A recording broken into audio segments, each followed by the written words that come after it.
No, no, no, no, no, no, no. What song is this? Actually, it's from her loss as well. Oh, we can't start with Drake. It's been on my mind, bro. At first, I was like, it's good. How But about this then, one? it's How about all this I one? play. You feel me? No, no, no, no. Stick to the stuff you know. If you wanna be cool, follow one simple rule. Man, that song is from, like, goddamn, I don't even fucking know. I have, like, a weird, like, fog memory of, like, doing a dance as a child on a stage to that song. Really? Yeah. Did you do it during the talent show or something? No, I remember, like, I feel like I was in a row of kids. Like, there's a bunch of kids. And it was, like, our climactic end song. Was this at your first elementary school? Pre-Kevin? I don't know if this is... I think this is post meeting you. Okay. I think it was for school. I do not remember you dancing to that song, personally. Did we ever do a stage thing? Like, it was either elementary school or middle school. They were like, all right, everyone, learn the choreography. Middle? And us as kids were like, I don't know. And they were like, no. No one can see it, but like, Wait, you I'm know doing the dance moves. choreography? Wait, when did you do That's the same. I'm like, I just unlocked like a memory, bro. Like, I feel like I went back in time and was like, oh, right. There's a whole choreography. I don't think this is a real memory. I think this is like inserted into your brains. Somebody did it. Wow, Kevin, you're just going to invalidate? No, I'm not trying to say that. I'm just saying. That's what you immediately did. You didn't even consider. You weren't even like, damn, maybe that did happen. I wonder what it was. You went straight to, clearly you're fucking crazy. That's the first thing you decided to go for. I did not say you were crazy. I said you considered it. My best guess is that there was a memory inserted into your mind. You wouldn't be crazy for that. It was just that it's not your fault that a memory was inserted into your mind. Are we at that level where we can insert memories? I don't know. Now, why would someone insert my memory? Maybe it's a dream, is all I'm saying. Because personally, I do not remember you dancing to I that don't song. think I would have dreams about dancing as a child to a choreo with like choreography with a bunch of other kids on the stage. Maybe it was in like aftercare, like what we grew like. It could be aftercare. It's like the after. It's either aftercare, WOB, or like elementary school, or maybe early middle school. I think I have to translate that for our audience. WOB. Aftercare, WOB. It just sounds like we're talking like a lot of like. Aftercare is like daycare after school. Yeah. Boom. Aftercare. WOB is short for Way Off Broadway. It's this fantastic camp that we used to go to in Rockville. Theater camp. Yeah. Yeah. And then what? School is school. That's zero. Yeah, that one didn't have to be translated. Yeah, school is school. There's always that weird play that like they put on for like the parents or something that all the kids are involved in. I did that. You gotta do like a little dance or something. I did one of those in second grade, but we didn't dance. Really? Because we were actors. No, I'm just kidding. I am a thespian, darling. I do not dance. Darling, I'm a thespian. Anyway, it's mid-November now, early-ish November. It's what's the exact date? I think it's November 12th. It's Thursday regardless. It's November 17th, my guy. It's mid-November. You said November 12th. Did I say November 12th? You said November 12th. I said mid-November 1st, though. Yeah, I know. You feel me? I said mid-November 1st. It's just funny because like that was 5 days ago. November 12th? Yeah. Yeah, I don't know. I'm not paying attention to what day is what day. I'm just living life as the minute passes. Exactly. But anyway, I have so much I want to talk about, bro. Yeah, what do you want to start with? I don't really know what we're even supposed to talk about today. Bro, first of all, I guess let's get movies out the way. I have a story about an Uber ride, so remind me of that later. Okay. But let's get movies out the way. So we saw this movie recently. I think everyone knows what it's called. It's Black Panther, Wakanda Forever. And, man, what an experience. Yeah. What an experience. I don't even know where to start on the movie because also you can't spoil anything. Yeah. So, you go first. Just like a broad opinion and go into like minor details. Is that I think they had a lot to deal with going into this movie. You know, like a lot of, like obviously they had to, like how do we deal with like Black Panther not being, you know, how do we deal with Chadwick not being able to be in this movie, obviously, right? Yeah. Like how do we deal with that? And then how do we also tell an intriguing story that's not only about T'Challa's passing? Exactly. So I think they already had a big order, right? And I think they did the best they could with that order. And overall, I enjoyed it. I think the movie would have been tighter if they didn't have to deal with as much, but it's not really their fault that they had to deal with so much, obviously. So I feel like given the circumstances, I love the new characters and the antagonist. I think his world and his people are fascinating, and I can't wait to see more of him in his world. But that being said, because they had to introduce us to him and his people, but then also still focus on Wakanda and T'Challa's passing, it felt a little too cramped and a little too packed. But I don't think you could really change it, again, because of all that. So, all things considered, I had a good time, and we'll definitely rewatch, especially for the antagonist, because I really enjoyed him. How about you? I, at first, liked it. Every time I look back on it, I'm like, that was fantastic. I really deeply enjoyed that. Because, like you already said, there was a lot to do in this one movie. Like, we're coming off of a loss, and we're still trying to find a way forward from that. Yes. And sometimes it works fantastic. They know exactly what they need to do to push on past what they did in the first movie. Other times it's like, we're trying this other direction here. It's not necessary. Like, shed the fat a little bit. Right. But I think overall, the main part of this story is the tension between two beautiful nations that have, like, you know, this crazy secret. And the tension between those two nations is so interesting. It is. Because there's no beef. But there's beef. You feel me? Oh, yeah. Like, there's no beef. Like, respectfully, like you do your thing on your side, I do my thing on my side.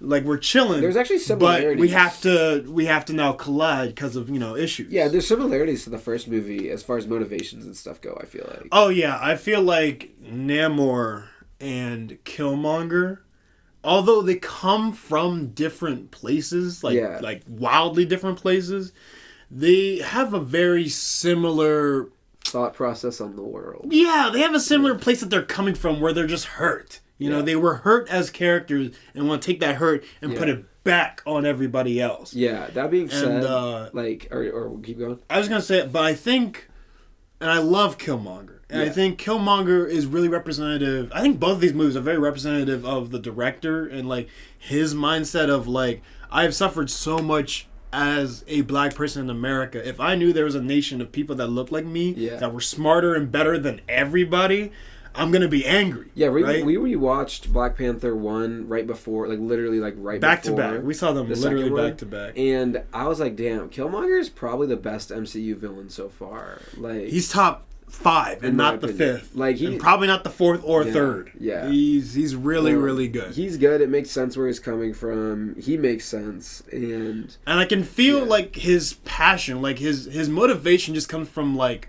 rage. And I feel like they take a very similar motivation and put it in Namor. Yeah. But Namor is more subtle about it. He's a little bit more methodical about it. And I like the way he goes about it. Like, I feel like Killmonger genuinely want to just see everything like burn. Yeah. Namor was like, okay, hold on. I have a people. I have things I need to protect. Yeah.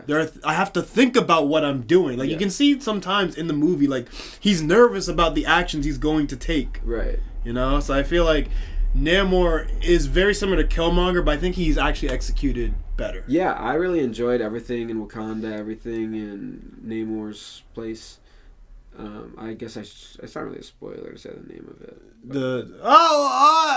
It's not a spoiler. Talokan. You said it. Talokan. But everything.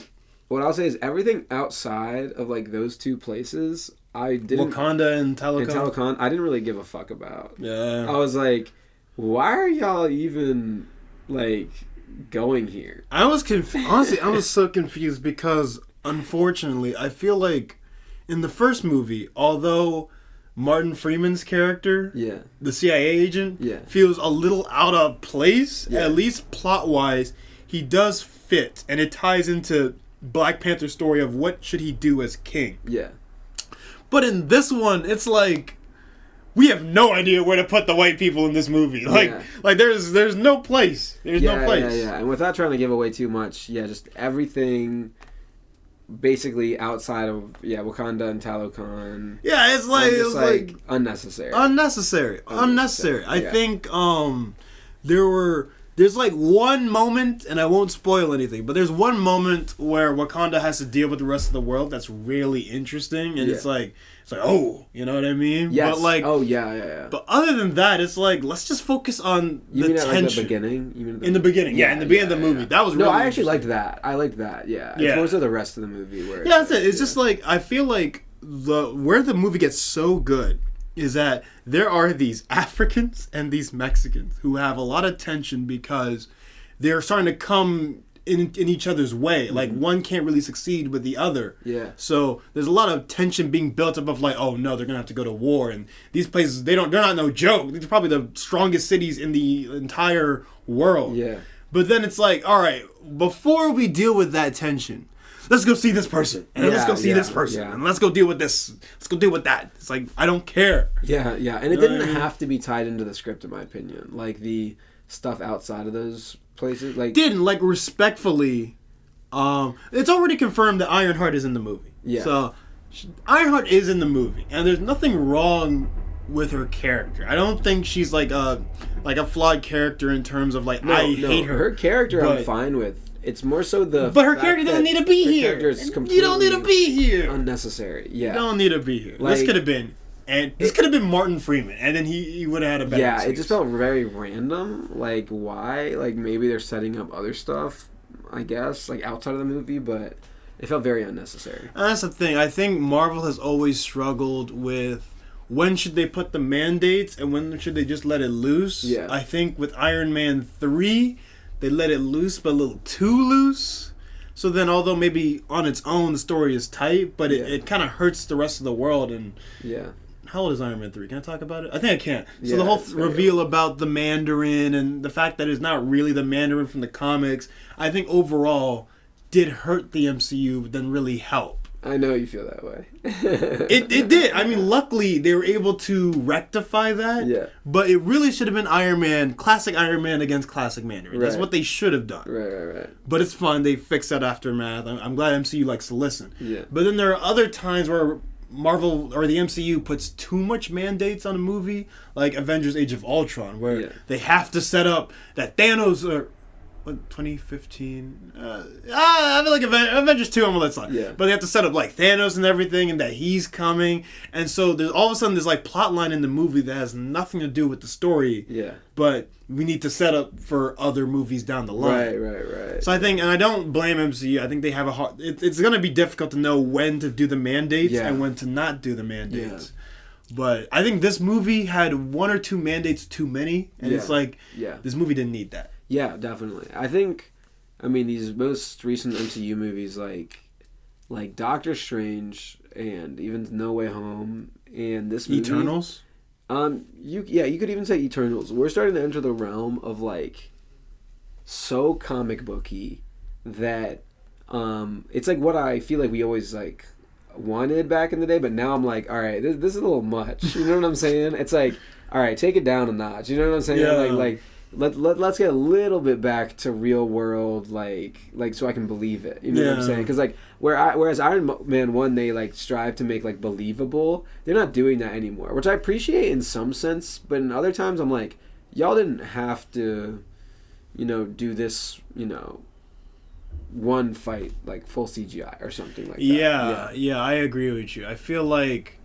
And that's weird. I feel like the MCU struggles with what direction that they want to take. Because if they went super real world, you can't get the beauty of Thanos. Yeah. And the idea that there are items that could destroy half of the... You can't do that because that's in a much more crazier direction. But I know you didn't the giant, the star portal in Doctor Strange.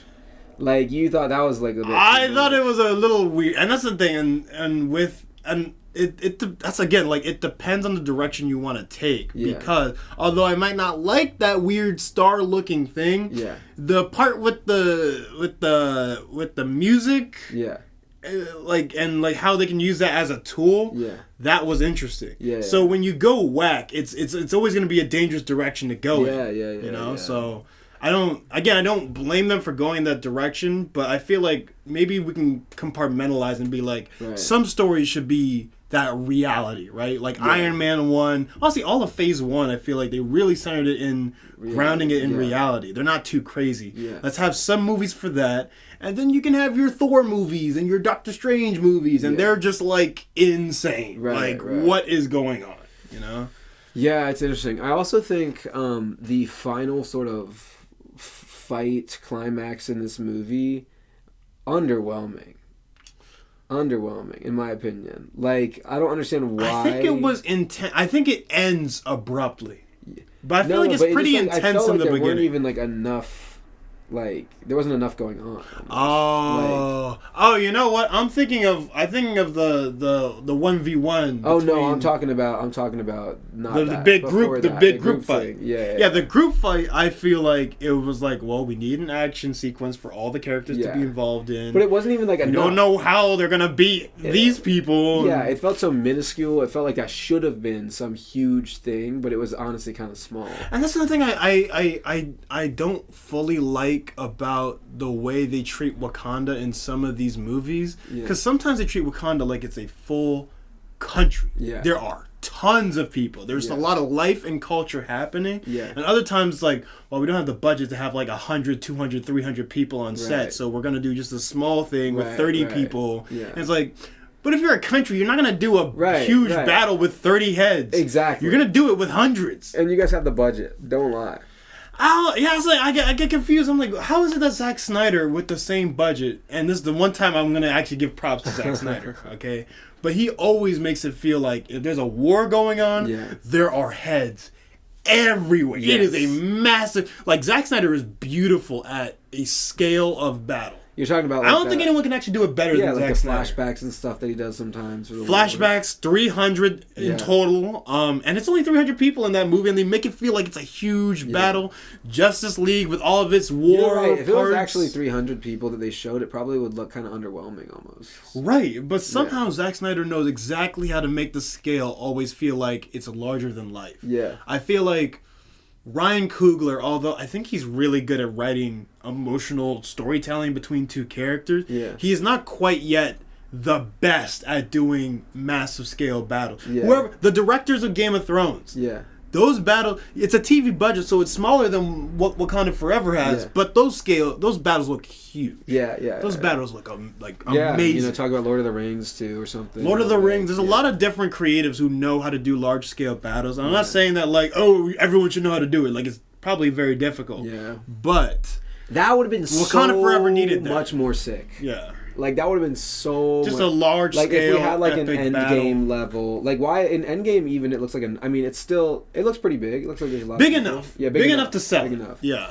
Why couldn't we have something like that? Like, why can't we have like a I think I'm gonna put it on Ryan Coogler for not really having the right vision for how to do a large scale battle. Yeah, that would have been so. That could have been so cool, right? And like, look, like on a beach or something. I was just gonna say, like, dude, if I was director, and I'm not saying that Ryan Coogler is not the best person for the job, but if I was in charge, and this is not a scene in the movie, so it's not spoiling.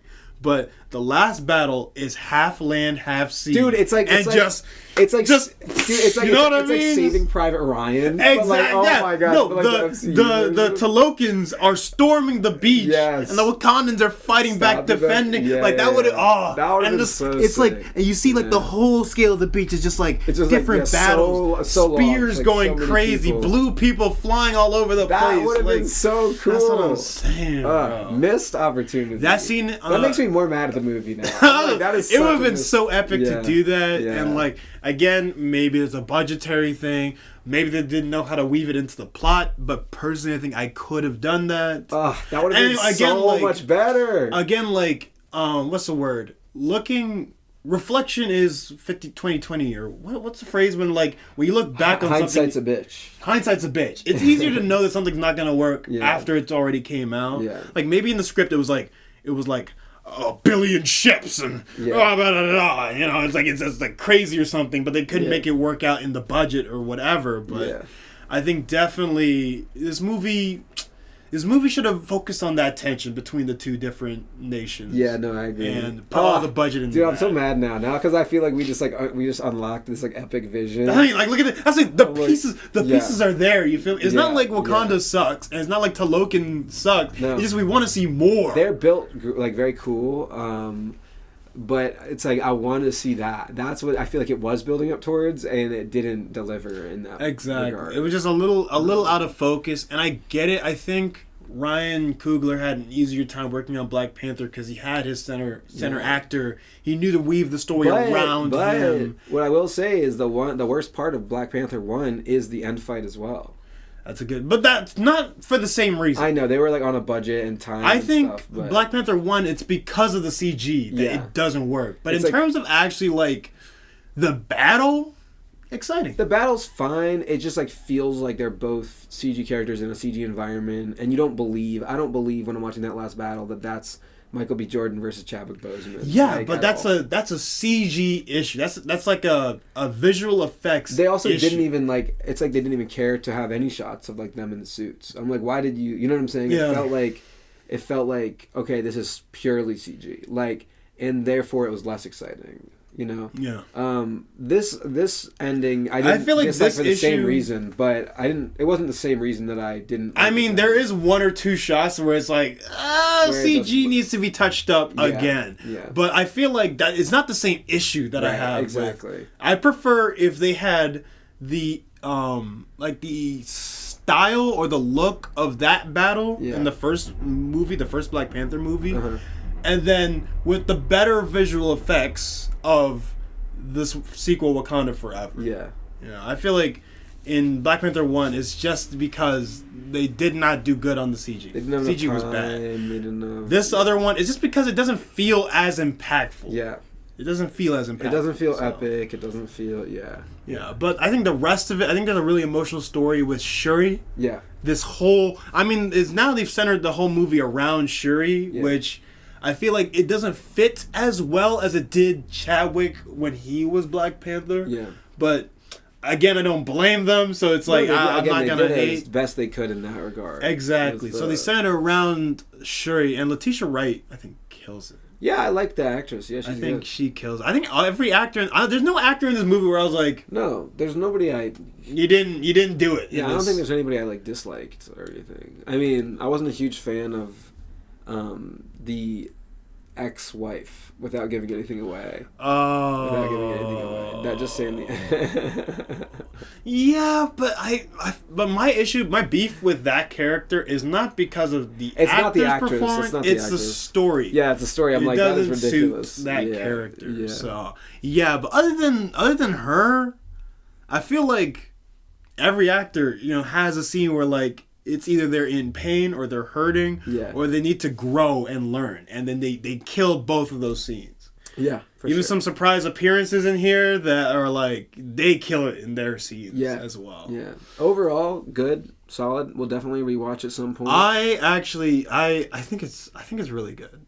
I think it's really good. The more I sit with it, the more I really, really like the tension. I really enjoyed the world building, but I really, really wish that end scene was as epic as it could have been. Because now I'm like, wow, you guys missed an opportunity bad. That's bad. No, they definitely dropped the ball there in terms of that third act battle. Yeah. And the story could be tighter. And also, like, just because we should talk about this really quickly, what they did to discuss what happened with Chadwick Boseman and how they tied that into the actual character, I think it was the right decision. I think it was the right decision. It's kind of hard to decide what exactly to do, but that works for me. I think it works. I think it was really touching what they did for Chadwick. In fact, part of me wants even more. Yeah. But I'm sure Chadwick Boseman himself would have been like, bro, don't spend this whole movie about me dying. Right. Yeah. Move on. Do something else. Yeah. So that's the challenge of the movie. And they did the best they could with it. They did a pretty good job. And honestly, still, I think it might be top 2 for, like, MCU releases in terms of movies. What? Are you serious? Oh, Phase as of recent. As of recent. I think Phase in 4. total. No. Yeah. No, I might even put Ant-Man. Well, what's Phase 4? But what's Phase 4? Phase 4 is... Let's see here. Doctor Strange. No Way Home, Doctor Strange. No Way Home onward is Phase 4. So No Way Home, Doctor Strange 2. No Way Home, Doctor Strange 2, Eternals, Thor, Wakanda Forever. Just in terms of movies. Well, wait, let's rank those. All of those? Yeah. All right. I might put No Way Home first, man. Really? I was going to put that not first. I don't know how it's not first because, and I'll tell you this. I think the story, and maybe it's because... We all know the story's not perfect. It might be because of my deep love for Spider-Man, but not the plot, but the emotional story with that Peter Parker is fantastic. Oh, I see. Okay. It's genuinely fantastic, and the villain is villains. All villains. Interesting, cool. I might have had the most... I'll give it Actually, I might have had the most fun in the theater with that one, but it's also the least solid as far as story goes. I think the plot's very messy. Yeah. I think the plot's very messy. The plot makes the least sense, but it was maybe the most fun at the same time. So I also walk away still being like, dang, like... Yeah. That movie happened. That. Yeah, I'm hesitant to put it first because the plot is so messy, though. That's fine. What is your first, then? I don't know. Wait, let's name them all again. No Way Home. Doctor Strange 2. Thor, Love and Thunder. Eternals, Wakanda Forever. Dude. Wait. Just make sure we're... Yeah, I think that's it. Are you sure Eternals is this one? Eternals is Phase 4. Anything after Endgame, Far From Home. I really liked Eternals. Unlike a lot of people. You're putting that number 1? I mean, I'm considering... Bro, what? I'm considering Okay. I'm considering it. I'm actually... Because I think... I'll let you... If you're considering, I'll let you consider. I think the plot might be the most sound. I disagree. I think it might be. It makes sense. It doesn't make sense. I like the lore that was put behind it. I do love the lore. I like a lot of the actors. True. I know it got so much hate, but honestly, I really enjoyed it. I might have to put Eternals number 1. That is insane. That might be a sin to a lot of people. It's fine. It's cool. That might be a sin. Actually, I might not be able to let this. I think I might. And I also crazy. really liked Doctor Strange 2. I know a lot of people didn't. They thought it was messy, but I still really enjoyed it. For a lot of the same reasons I enjoyed No Way Home. Like, although some of it's messy, I think it still like works, even though it's messy. Wait, like I have like. Hold on, are you putting Doctor Strange 2 above No Way Home? I'm talking about it. I haven't done it yet. Okay.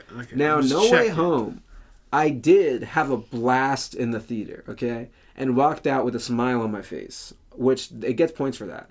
But the moment I started to analyze the way that things went down, I realized that the script is all like explain away like comic book logic, like all of it. And I guess most like superhero movies are nowadays. But I'm like, God, it makes no sense. But the there's so many good, not just funny scenes or awesome appearances, but emotionally with Peter Parker, it is such a good story. That's true. The question is, would he go now? How he gets there is foggy. That's what I'm saying. How he gets there is so foggy. But when he's there, it is. And even how the day is saved is foggy, and how like any of it works. You know, Jamie Foxx's character like being there is foggy. That's what I'm saying. Like I'm not gonna disagree with you. Yeah. The logic and the reasoning to why we got here is super foggy. So I think it might be the foggiest of the five. It played off of what's hype right now, what people are really love and really are excited to see. But I feel like if you watch like Homecoming, Far From Home, and No Way Home in like 50 years, and you're a random little kid, or not even a little kid, let's just say like a teenager, you'd enjoy Homecoming, you'd enjoy Far From Home, and No Way Home, you'd be like, I mean, I guess this is cool, but who the fuck are those guys? You know what I'm saying? Mm-hmm. And also, how does this even make any sense? You know what I'm saying? See, but I'm going to disagree with you because I think that the story for Peter Parker from beginning to end is tight enough where it's like, dang, that was actually really good. Okay, I'm intrigued. That's actually really good. I'm intrigued to know because, like, to see somebody who has no prior context. Yeah, like, honestly, actually, I think out of the 3 of the new Spider-Man movies, Am I willing to say this? I don't know if I would say that because... You know what? Let me hold back and say that... Yeah, I would say... what's the first? The first Homecoming, I think, is the Spider-Man movie of the three that holds enough by itself. Yes. That being said, I still think No Way Home is better. That's what I'm saying. It's a better Spider-Man story. We were just talking about how... I think on the last episode, maybe... Or just in person. How it's tricky to say that, like, a sequel or something is your favorite because... you're loving it based off of the prior knowledge of the first one. So that's why we got into the whole argument about Shrek 1 and Shrek 2. Like, is Shrek 2 as good without Shrek 1? Like, that sort of thing. But I think, like, it's kind of the same thing. Like, if people say they love Endgame and Endgame is their favorite, I'm like, well, Endgame's only your favorite because you have the prior context of the past 22 movies. Yeah, I was going to say, Endgame isn't really... I feel like Endgame isn't a movie, it's an event. Right. Where it's like, oh, all of this...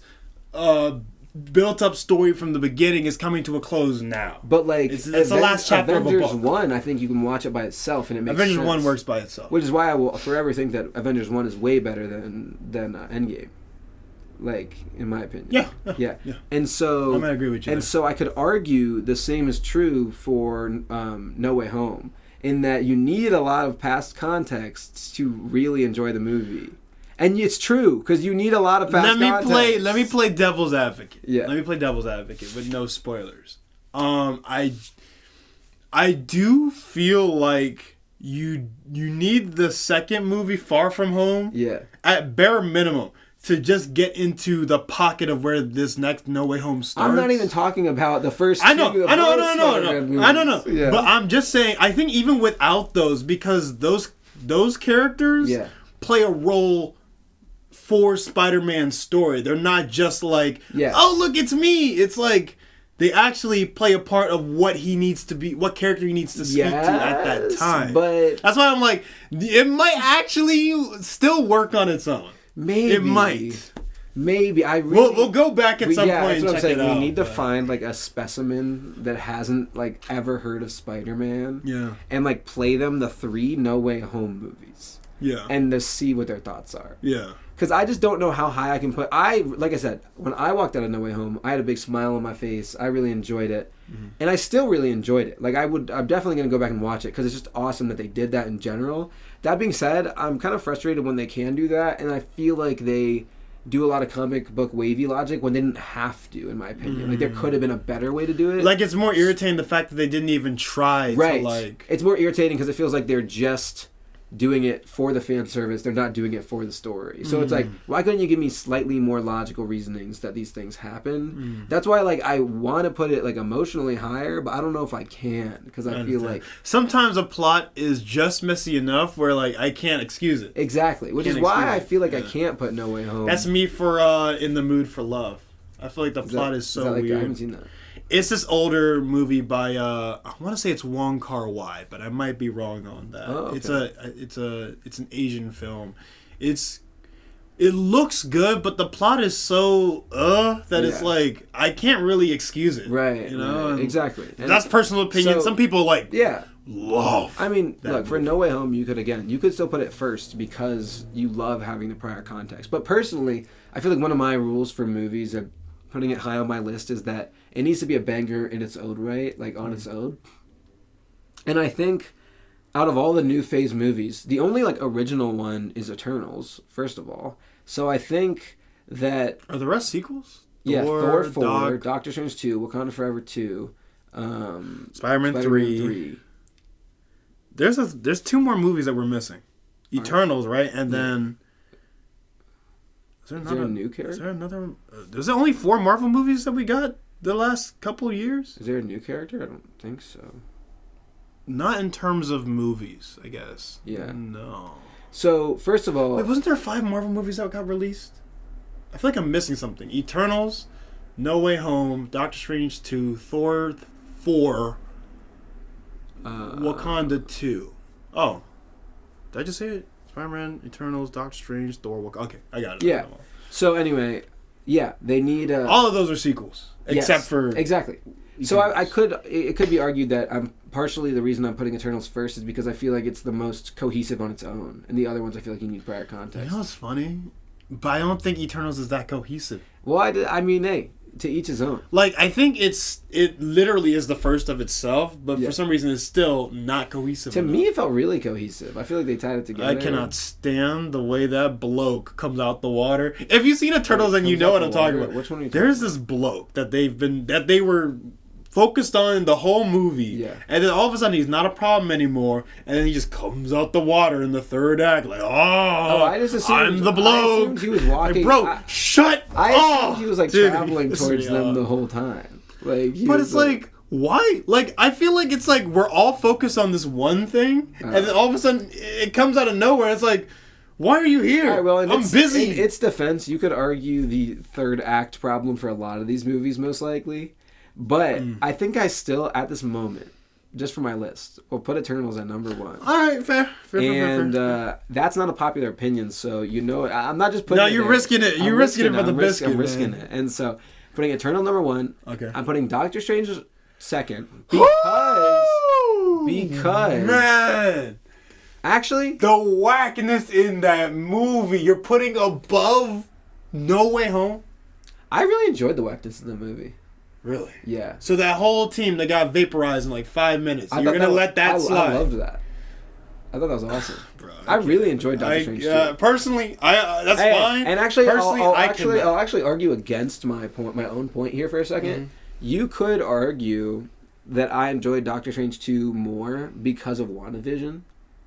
So you could argue that, right, against me. But there is a good story that continues from right, but what I will say is that I think you could still enjoy it even without WandaVision, I think. I think you can. Yeah. I think a lot of people went into it without seeing WandaVision, and some of them had a good time. Yeah. No, I had a really My issues with it has nothing to do with WandaVision. Yeah. My issues with it is that it's just so whack. I really enjoyed Wakanda Forever. I'm just trying to think about where to place it because I feel like it's almost not even like... It's almost not a superhero movie. Yeah, I can understand that. If you know what I'm saying, it's almost more like about. Honestly, I think both the Black Panther films aren't as superhero-y as any of the other superhero films. But I think it's for the reason. Like, Black Panther isn't a superhero. He's a king. You know what I mean? He runs a nation. For third place, I'm very conflicted between No Way Home and Wakanda Forever. I'm surprised No Way Home is this far down the list. That's what I'm saying. So, I think I'm going to give it to No Way Home for hype at this point. Right. But Wakanda Forever, I actually really still enjoyed.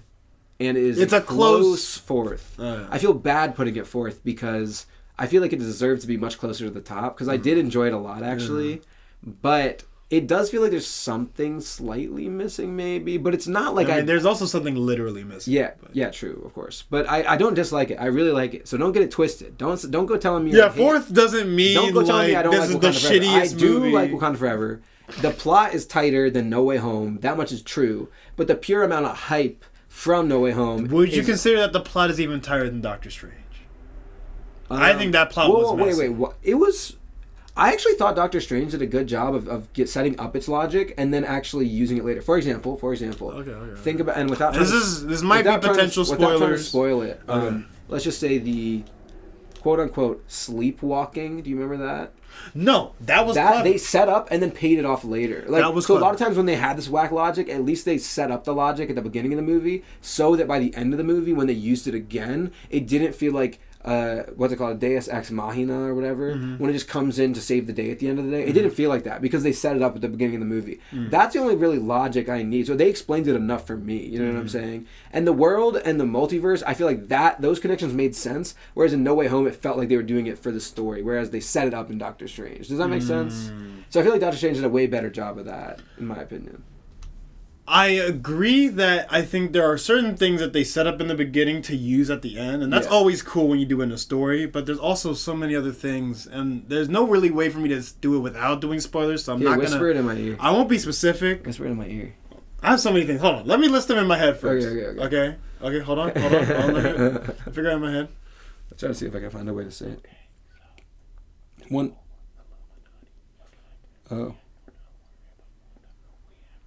Oh, okay. Yeah.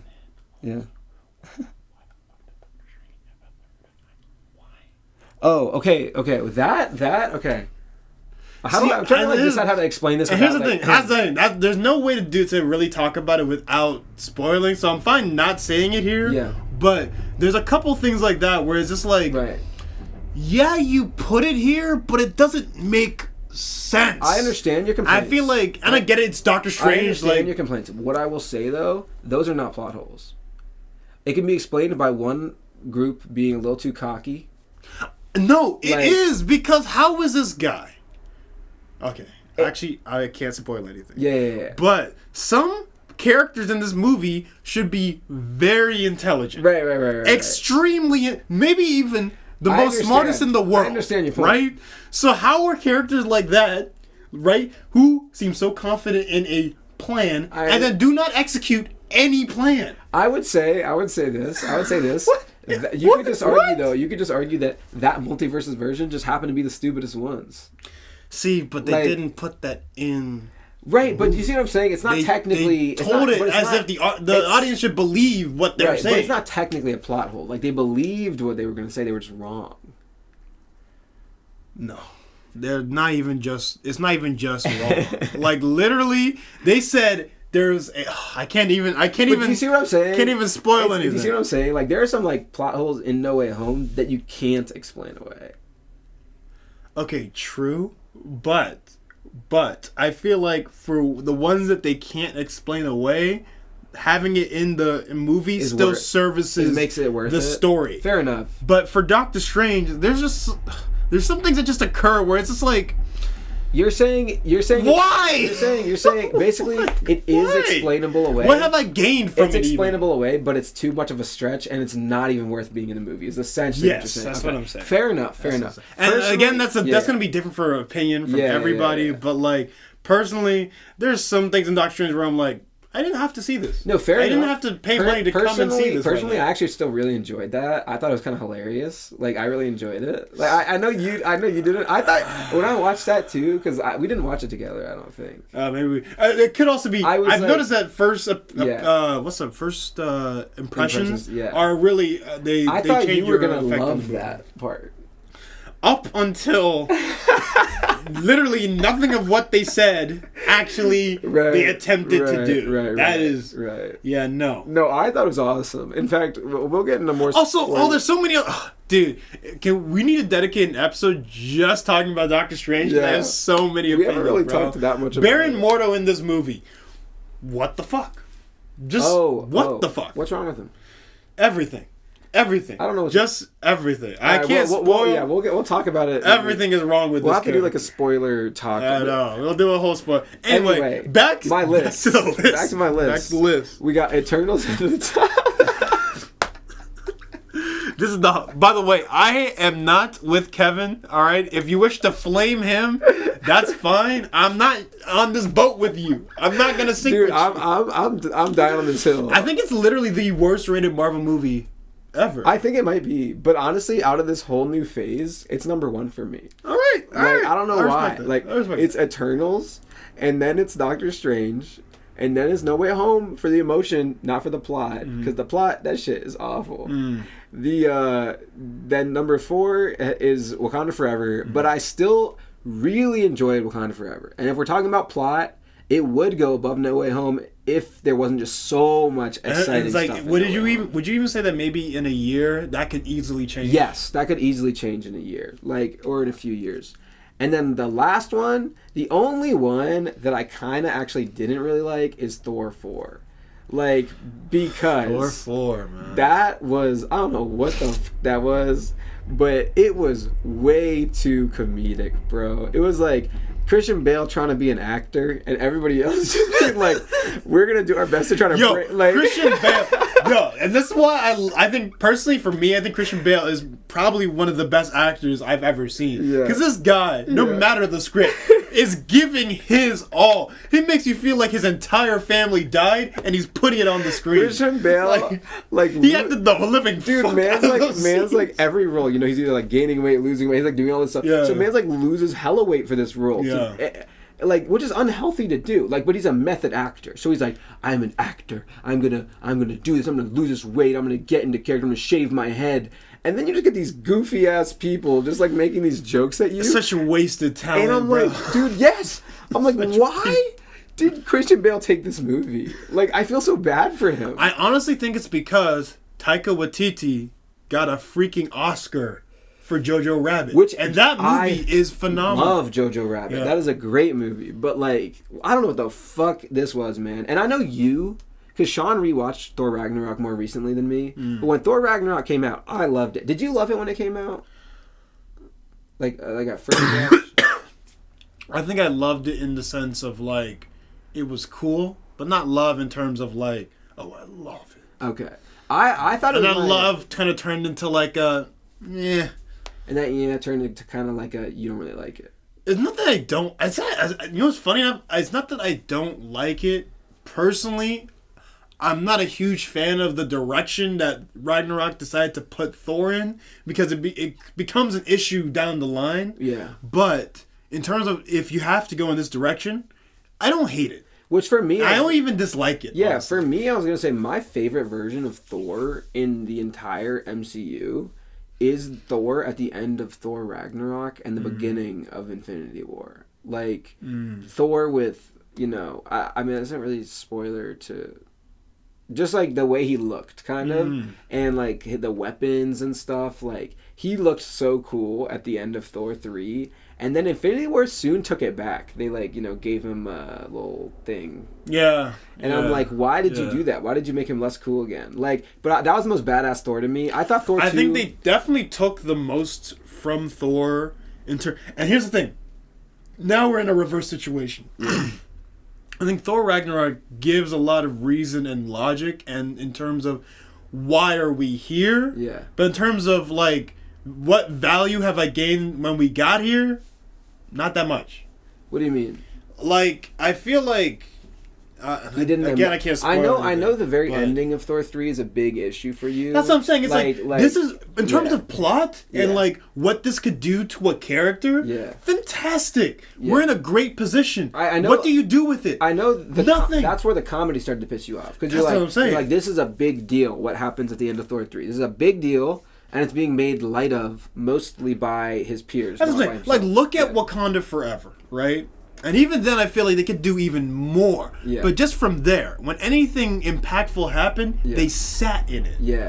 They didn't sit in anything in Love and Thunder, and they didn't sit in anything in Ragnarok. I think they did a little bit better in Ragnarok than Love and Thunder. I think Love and Thunder is where... Now, what I will say about Love and Thunder is that we saw that together, and we saw that in a group with my brother, and, like, I think a few other people, too. And we all were laughing the whole time. We were all... I'm not gonna lie. I was laughing. And so I can't say that I had a bad experience. But a lot of my laughing was mixed in with disappointment. Like, I was like, oh my God, I can't believe you just did that. You know what I'm saying? Like some of the laughing was not just because it was funny. Some of it was actually funny. But I'm like, at this point, this is a parody movie. It's like how, like, the later Superman movies started becoming more jokes, or the Evil Dead movies. The third one, Army of Darkness, becomes a full parody. Like, he gets, like, a chainsaw for a hand to kill the zombies and stuff, because it's like a joke at that point. They're like, all right, we've done too many, now we're just kidding. Yeah, like, it's literally, that's what Thor 4 felt like. I really do feel like maybe that's the direction that Taika wanted to go in. Yeah. And personally, bad choice. Yeah, bad choice. Now, I will say this. I feel like there are serious moments. They're very few and far between. Yeah. But there are serious moments in Love and Thunder that, for me personally, resonated more than the serious moments in Ragnarok. I would say, and I have to. Although Love and Thunder leans more into the jokes, there's some serious themes in Love and Thunder that they actually give a little bit of attention to. I think I would say, I don't know why, but I thought Thor Ragnarok was better in, like, every way, because I feel like that was a cool place to be, a cool storyline to happen, a cool co-star to have. Ragnarok? Yeah, in Ragnarok. Yeah.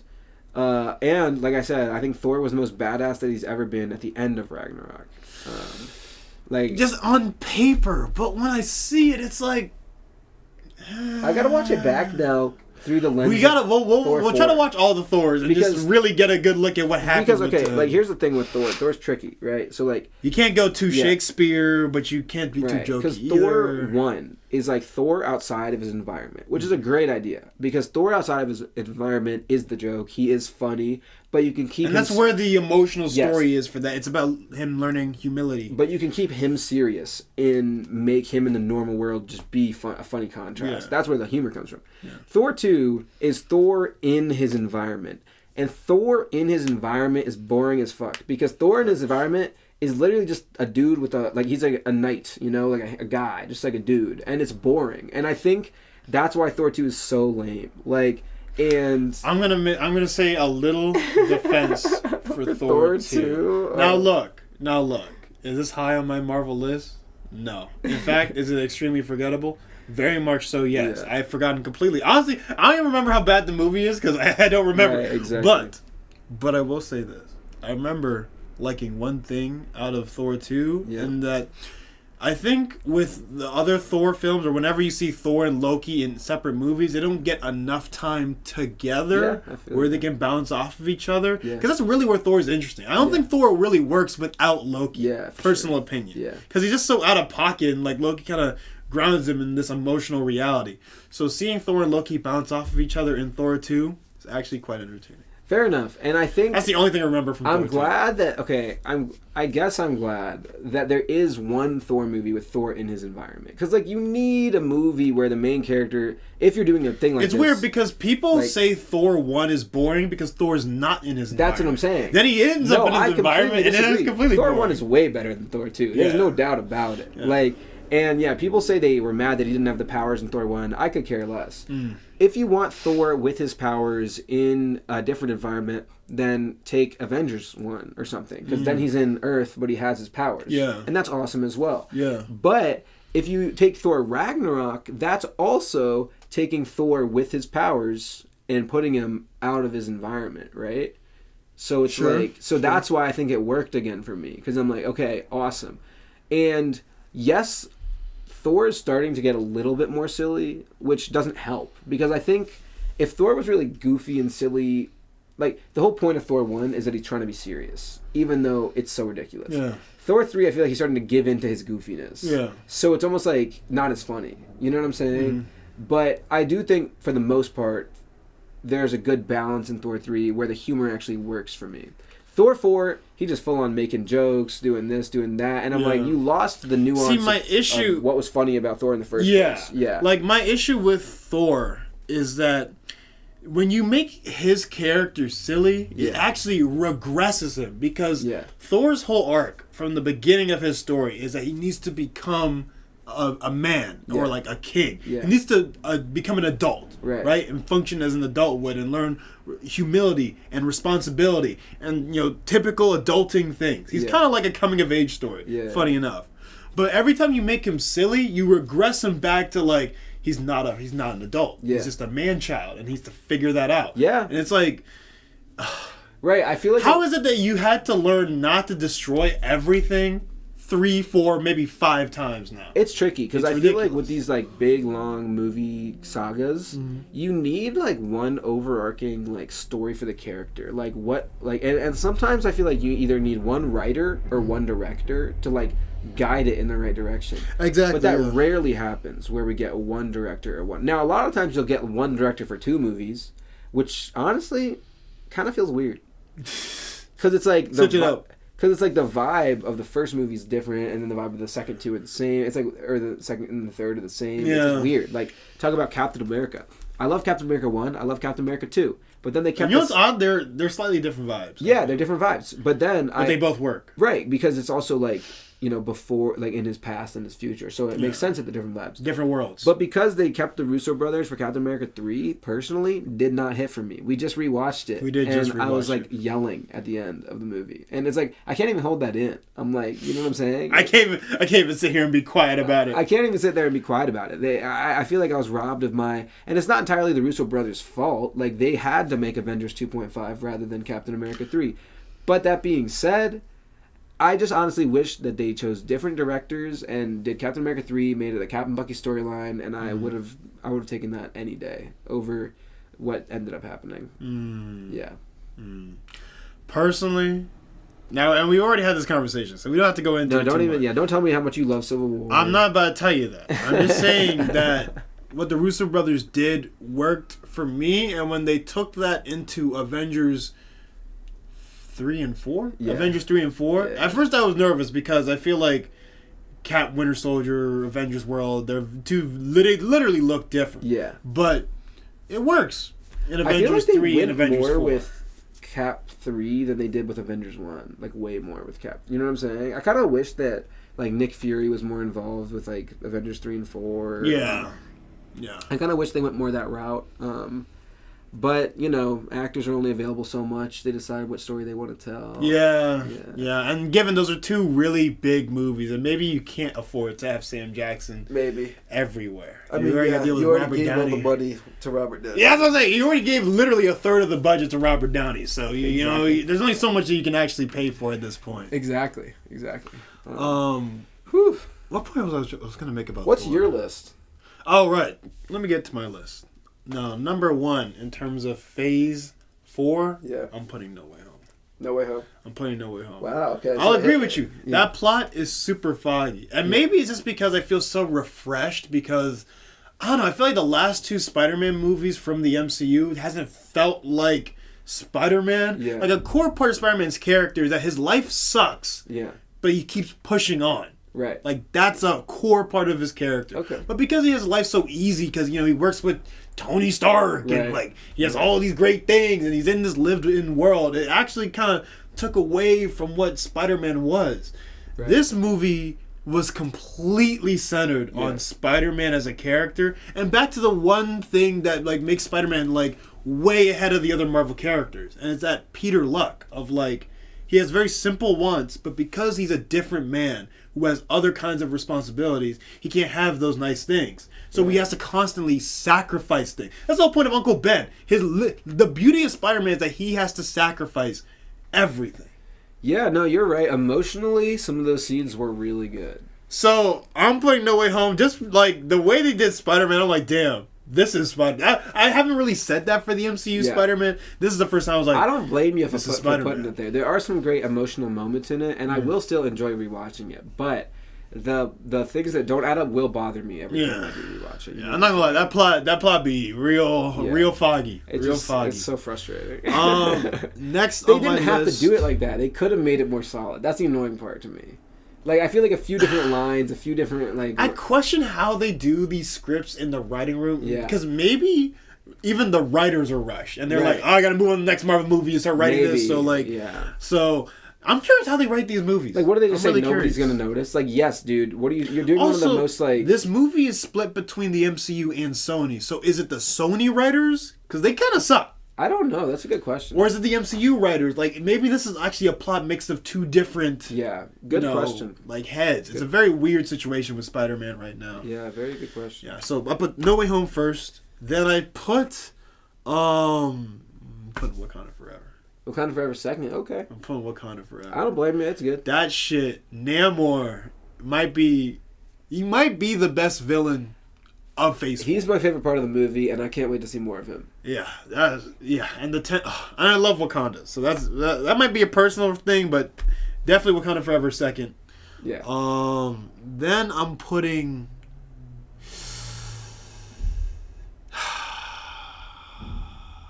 I'm stuck between Doctor Strange and Eternals.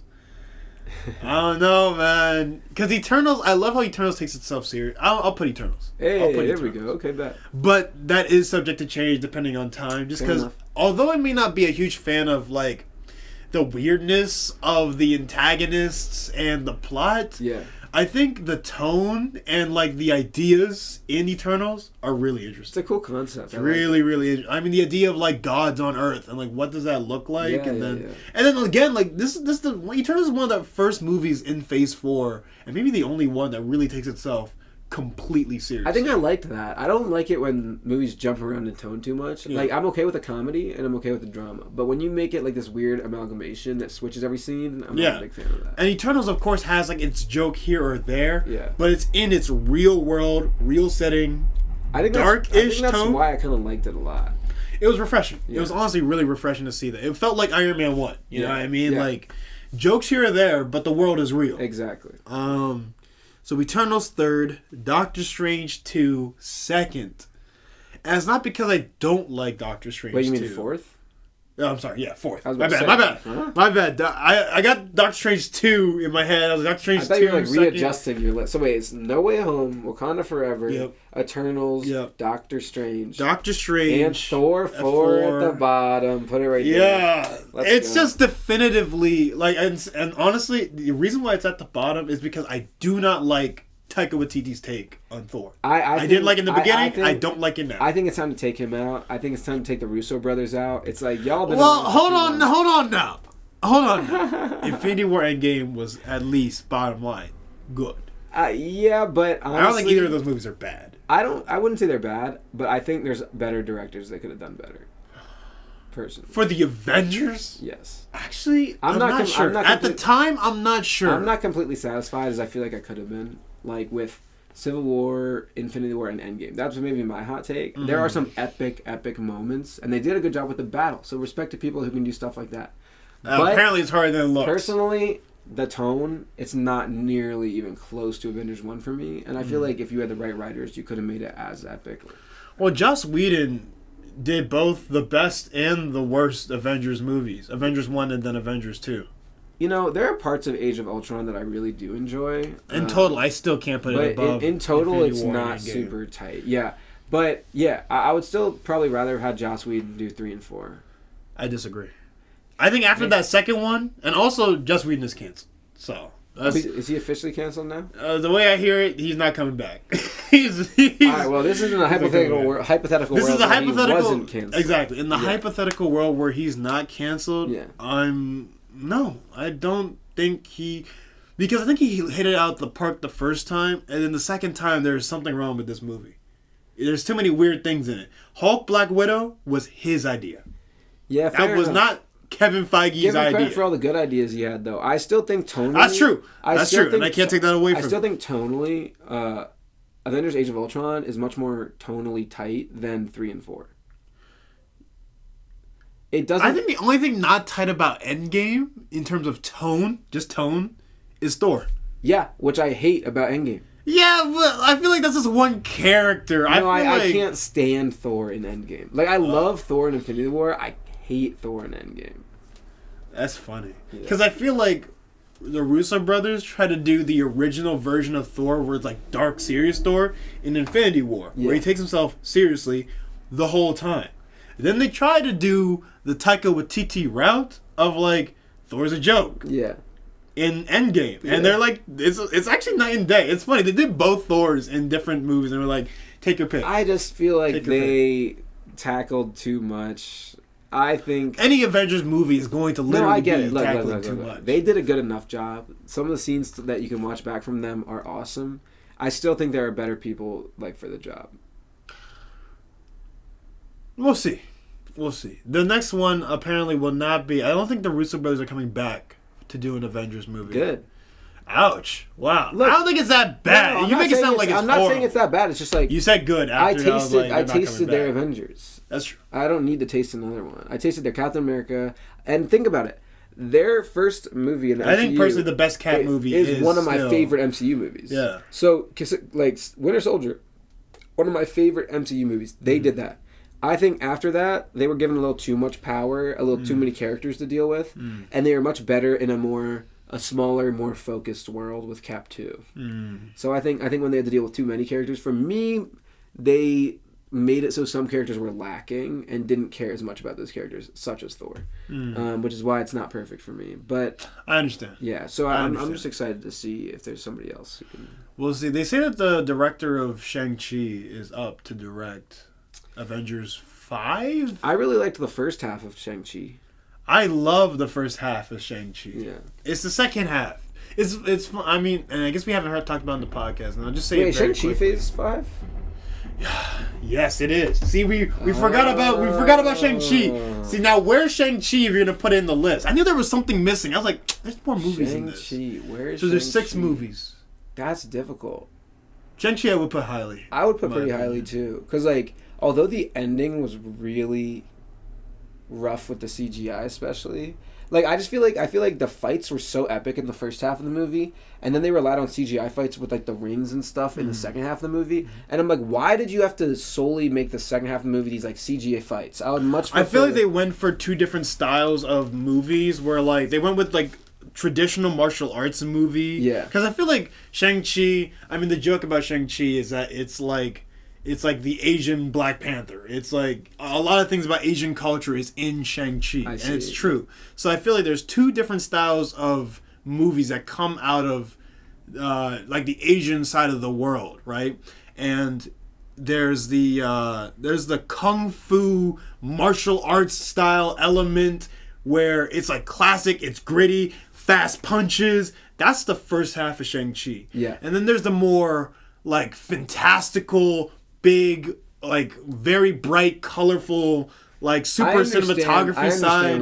And that's the second half of the movie. I understand. And personally, I love the martial arts side and like the fantastical side. The weird thing to me is like they could have still had the fantastical while still having the martial arts. For example, the fight with the leaves, like that was so fantastical and like martial arts based. That was so sick. I would rather just have that all movie than have the second half that just feels much more like CGI fights and, you know, riding on mystical creatures that don't look quite right. And Awkwafina. Don't get me started on Awkwafina's character at the end.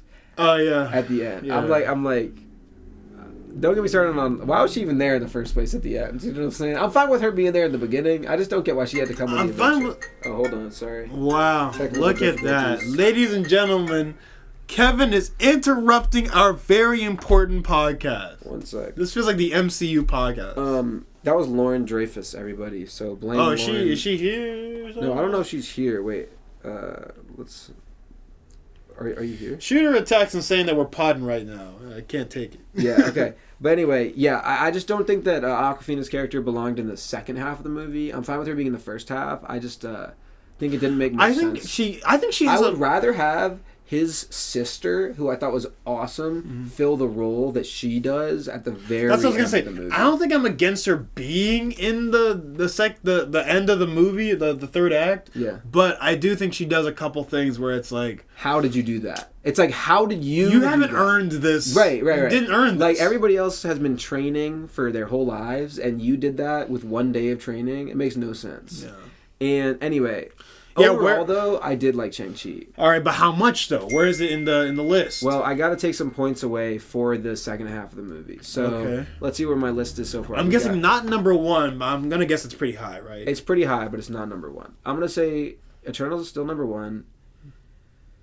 Did I enjoy Shang-Chi more than Doctor Strange? For me personally, I can already tell you yes. You think I enjoyed Shang-Chi more than Doctor Strange? No, I'm telling you what what you think? What you experienced is up to you, buddy. I think I actually still enjoyed Doctor Strange slightly more than Shang-Chi. How slight are we talking? I think Shang-Chi... This actually makes my list much more difficult. Nah, while you do that... Again, I really liked the first half of Shang-Chi, but I really wasn't a fan of a lot of the decisions in the second half. So I feel like everything I give it points for, I have to take away points for at the same time. I feel like, for me, Shang-Chi... so No Way Home is still number one. Yeah. Wakanda Forever... might get dethroned by Shang-Chi. Oh, wow. Neck and neck. I'm going to say for now, Wakanda Forever is still number two, but I did just see that last week. That might change over time. Yeah. But also, it's getting better for me over time, so we'll see. Yeah. But right now, Shang-Chi is the close third, then, what else did I say? Then Eternals for 4, Doctor Strange for 5, Thor for 6. Wow. Yeah, like, for me, I feel like Shang-Chi was so good. Shang-Chi was awesome. Like, that first half was so awesome. The first half. Are you only ranking the second half isn't not... There's good moments in the second half, but I feel like the good definitely outweighs the bad for this movie, so I'm going to put it, honestly, almost even, like, nearly beating out Wakanda Forever. I think you're giving it a little too much credit. I only saw it once. Yeah. I only saw it once, so I'll have to go back and check it. Once. I don't know if I saw any of them. I know. It's like you watch one and then you move on. Yeah. Okay. So we got Eternal. Oh, wait. Let me just see if Lauren said she's... Oh, they're almost here. She's asking if we want to get food. I'm not hungry, so... Okay, let's just finish the podcast first, and then we'll figure it out. Yeah. So, okay, Eternals, number 1. Doctor Strange, still number 2. Yeah. What was number 3 for me? Doctor Strange number 2. I think it was No Way Home. I think it was No Way Home, then Wakanda Forever, and then you said it was close.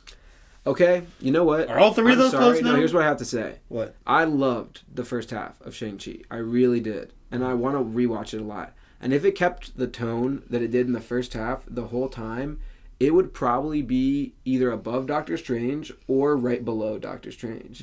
But I feel like they did mess up a lot of it in the second half. I think it's only a couple of things. Therefore, when I'm thinking Wakanda Forever compared to Shang-Chi, I think Wakanda Forever is so much tighter than Shang-Chi. In whole.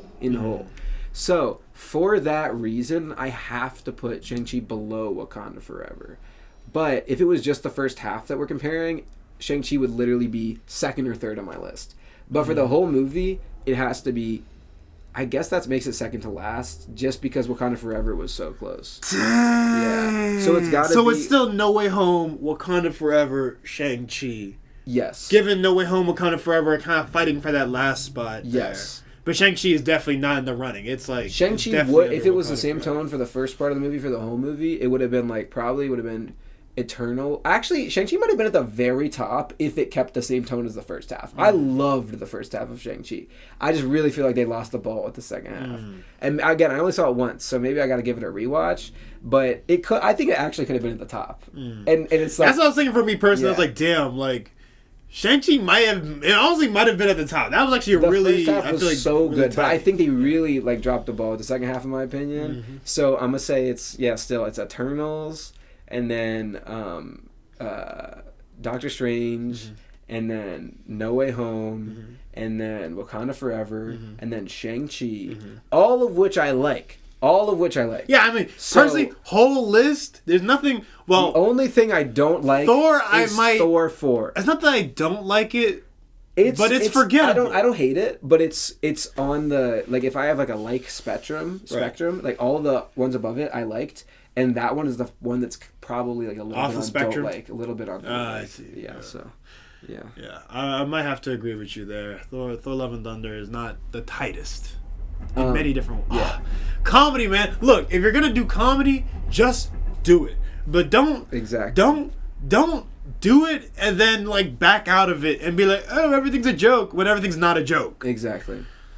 Anyway. I think we should wrap up the podcast on there. We got our we got our votes in for all of... I didn't think this would be a full MCU episode. Yeah, we just went all the... I was going to say, because I didn't even share my Uber story. We'll do it. We'll do it next podcast. We'll do it next time, yeah. But, so, you know, I'd be curious to hear other people's rankings for...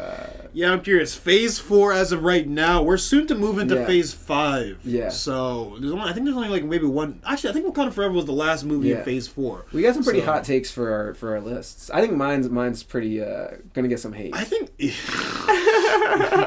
think, bro? Like, oh my god. I told you that literally the worst rated movie out of all of them. In all of history. In all of MCU history.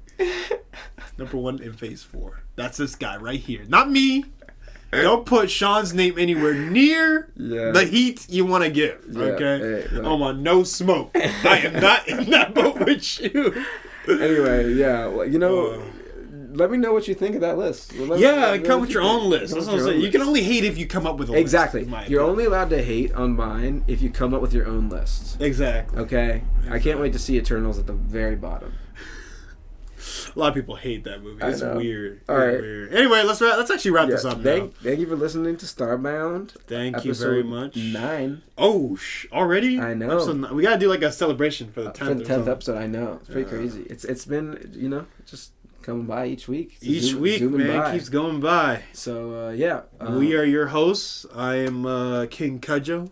Yeah. This is my laddie. Cough Drippered. Yeah. And I guess we'll see you on the next one. Yeah, we'll see you next week. All right. 2 Chainz. Peace. Eternals is the best, though.